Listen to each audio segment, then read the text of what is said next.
My wife said, "I deserve better vacations than you can provide." I just agreed. Then casually canceled her flight mid-trip. The phone call she made begging me to fix it was gold.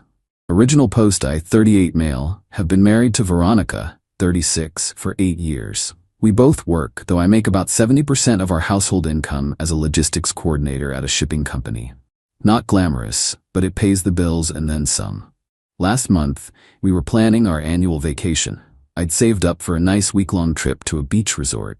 Nothing 5-star, but a solid 3.5-star place with good reviews, beachfront access, and included breakfast. Total budget around $3,500 for both of us, which I thought was pretty decent. When I showed Veronica the booking, she literally sneered at her phone. "This is it?" she said. "A mid-tier resort? Marcus, I'm 36 years old. I deserve better than this." "It's a nice place," I said. "Look at the reviews." Nice isn't enough anymore. Look at what Cassandra posted last week. She shoved her phone in my face. Her coworker was lounging at some overwater bungalow in the Maldives. That's a vacation, not some budget beach trip. "That probably cost 15 grand, I said. "So, we should be able to afford that if you managed money better or had more ambition." That stung. I work 50-hour weeks to keep us comfortable. We have a nice house, 2 cars, no debt except the mortgage. But apparently, that's not enough. "I deserve better vacations than you can provide," she said, ice cold. "I'm tired of settling for your mediocrity." I just stared at her. 8 years of marriage, and she's calling me mediocre because I can't drop a month's salary on a vacation? "You know what? You're absolutely right," I said calmly. "You do deserve the vacation you think you're worth." She looked surprised at my agreement. "Finally, you're seeing sense. So we'll upgrade?" "No. You'll upgrade. Book whatever vacation you think you deserve. Use your credit card." "But that won't cover a luxury vacation." "Then I guess you'll figure it out. You're right, you deserve better than what I can provide, so provide it for yourself." She huffed, but took it as a challenge. Over the next week, she became obsessed with planning her proper vacation. She booked a solo trip, didn't even invite me, said I'd bring down the vibe, to an exclusive resort in Turks and Caicos. Total cost, $8,400 for 5 days. "How are you paying for this?" I asked when she showed me the booking. "I put the deposit on my card and got a payment plan for the rest. Plus, I'll use my bonus next month." Her bonus is usually around $2,000. The math wasn't mathing, but hey, she deserves better than my mediocrity, right? She left last Tuesday, all smiles and superiority complex. Posted photos of herself at the airport with captions like, "Finally treating myself right," and "Luxury life loading." Wednesday morning, I was sipping coffee when I remembered something interesting. When we'd renewed her credit card last year, I was still listed as the primary account holder from when we'd first gotten married, and her credit was shot. She was an authorized user. I logged into the account. Sure enough, there was the resort charge, already putting her over her credit limit with the cash advance fees. Then I noticed something else. Her return flight wasn't booked through the resort package. She'd booked it separately to save money, lol, and used our shared airline points account, which was also in my name primarily. I stared at the screen for a good 5 minutes, thinking, she deserves better than what I can provide, right? Well, I'm just a mediocre provider. Mediocre providers probably can't manage complex travel arrangements. I canceled her return flight. Got all the points back instantly. Then I removed her as an authorized user from the credit card, which would freeze the card as soon as the bank processed it. Was it petty? Absolutely. Did I care? Nope. The real show started Saturday night. I was watching Netflix when my phone exploded. 20 missed calls. Finally answered on the 21st. "Marcus, what did you do?" "Hey Veronica, how's the luxury vacation?" "My card got declined. The hotel is saying I need to pay the remaining balance now or leave, and my flight is gone." "Oh no, that sounds stressful. Fix this, now." "Fix what? I'm just a mediocre provider, remember? This is above my pay grade. This isn't funny. I'm stranded." "You're not stranded. You're at a luxury resort. I'm sure they have phones. You can call your bank, sort out your credit situation, book a new flight. You're a strong, independent woman who deserves better. Figure it out." "Marcus, please. Everyone here thinks I'm some kind of broke fraud. They're threatening to call security." "Better handle that then. Gotta go, my mediocre dinner is getting cold. Hung up. Put my phone on silent. Best night's sleep I'd had in months. Update 1. Holy hell, the entitlement escalation has been wild. So Veronica managed to avoid getting kicked out of the resort Saturday night, but only by maxing out her personal credit card, the one I'm not on, to cover the remaining balance. She's been blowing up my phone, my work email, everything. But here's where it gets good. Instead of just booking a flight home like a normal person, she decided to teach me a lesson. Sunday morning, I get a call from her mother, Gloria. Marcus, what kind of man abandons his wife in a foreign country? I didn't abandon anyone. She took herself on a solo luxury vacation because I'm too mediocre, remember? She made a mistake. You're supposed to support her. I am supporting her.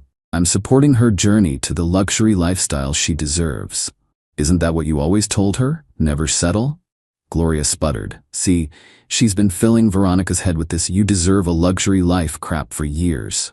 Always comparing me to her friend's investment banker son-in-law. You get her home right now.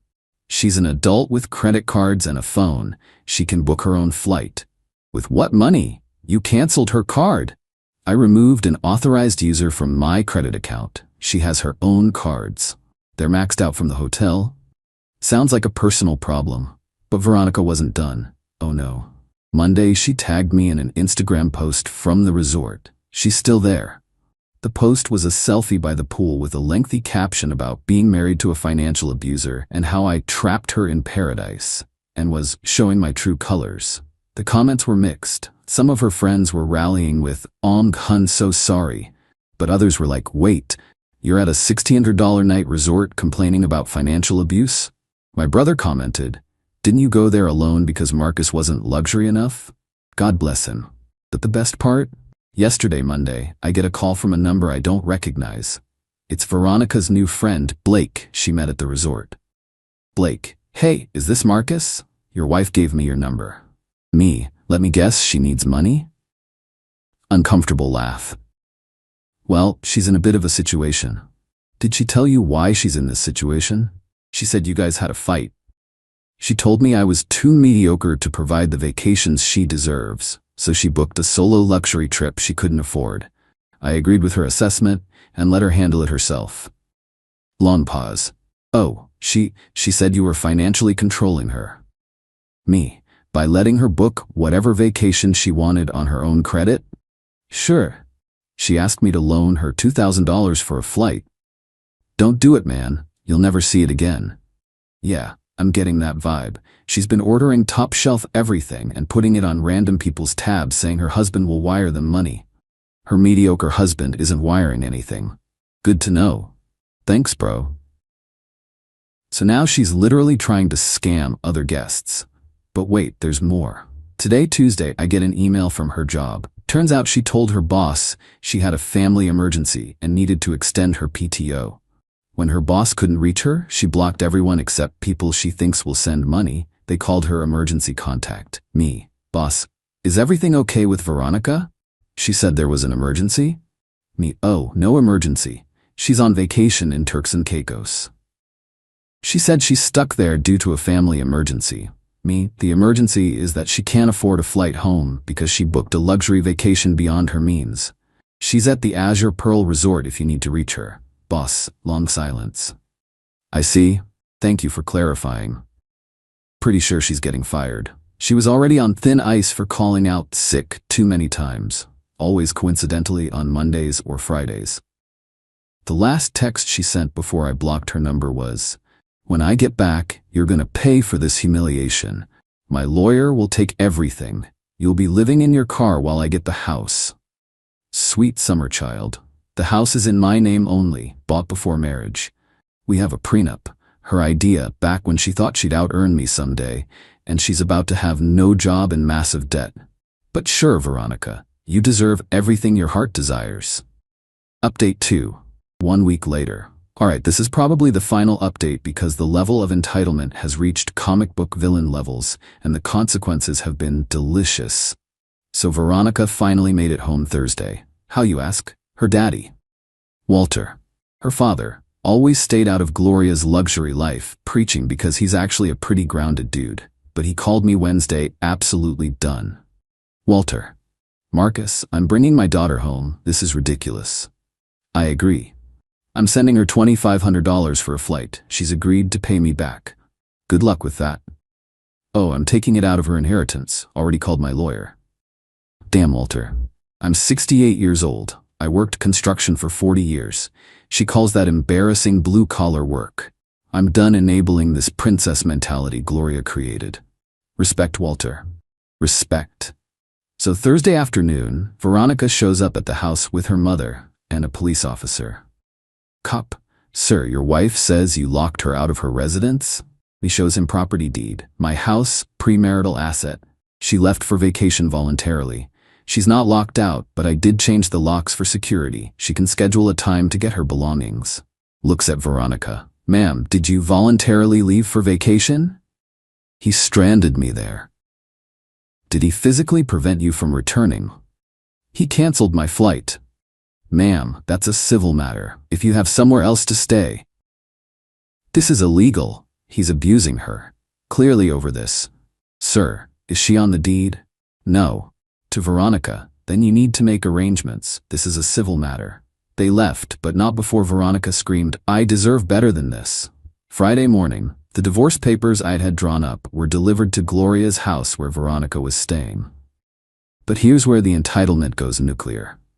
Saturday night, around 10 p.m., I get a notification from our bank.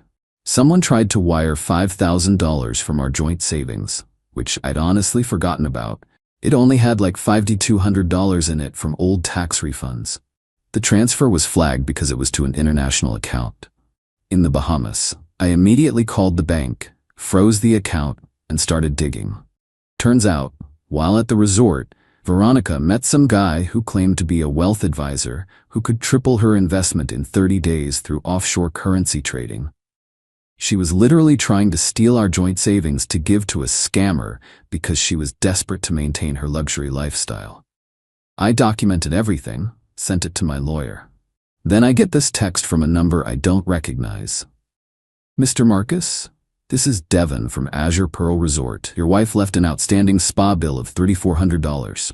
She said you would wire payment. Please confirm. $3,400 at the SPA. While stranded. That's her debt. Her contact info is, Sir, she listed you as financial guarantor. Without my signature, good luck with that. But the ultimate consequence came Monday yesterday. Remember how her boss couldn't reach her? And I told them she was on vacation, not dealing with an emergency? Well, Veronica's job had just started a major client project the week she left. She was the lead account manager. When she went radio silent and they discovered she lied about the emergency, they had to scramble to reassign everything. They fired her via email while she was still at the resort. But she didn't see it because she was too busy trying to scam people. So Monday, she shows up to work like nothing happened. Security met her at the door with a box of her stuff. She called me from the parking lot sobbing. Veronica, they fired me. This is your fault. Me, how is you lying to your job my fault? If you hadn't stranded me, you stayed extra days trying to find someone to pay for your flight instead of just coming home. I couldn't afford. Because you booked a vacation you couldn't afford. I deserve. I hung up. Last I heard from Walter, she's $11,000 in credit card debt, unemployed, living with her parents, getting served divorce papers this week, having her inheritance reduced by $2,500, being sued by the resort for the spa bill, falling for a Bahamas investment scam. Meanwhile, I'm chilling in my house, watching Netflix in peace, not financing anyone's delusions, getting quotes for that modest beach vacation for one. Oh, and plot twist, found out from mutual friends that her successful co-worker Cassandra with the Maldives pics, her parents paid for that trip for her 40th birthday. She's also in debt up to her eyeballs trying to keep up appearances. The entitlement apple doesn't fall far from the keeping up with the Joneses tree. Veronica wanted a luxury life. She got a luxury vacation. She just didn't plan for the luxury consequences.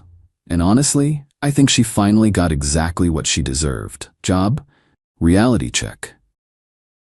Thanks for coming to my TED Talk about why you shouldn't tell your spouse they're too mediocre while expecting them to fund your champagne dreams on a beer budget.